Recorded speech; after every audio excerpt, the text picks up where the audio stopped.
Late last night, as protesters were thronging downtown Cairo to answer the call by General Abdel Fattah al-Sisi to come down to the streets and support him, the military called up about a dozen foreign journalists who were in Cairo and gave them the opportunity, told them to rush over and get onto a military helicopter so they could be flown over downtown Cairo to take a look at all of the protests that had been coming out in support of the Egyptian military and against the deposed president, Mr. Mohamed Morsi, who was removed from power about 3 weeks ago.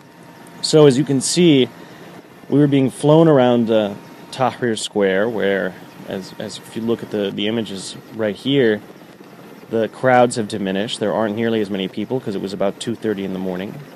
But you can see that there's still a lot of celebrating going on. This really captures a lot of the feeling of celebration that was in the square. So you can tell that there's really a party atmosphere, and at the Hadea Palace rally, there was actually a soundstage that was set up, so it was almost like a concert-type atmosphere. This was what the military wanted the foreign media to see. They wanted us to get the impression, and we did get that impression, that this is a very popularly backed military government, that the removal of Morsi was very popular.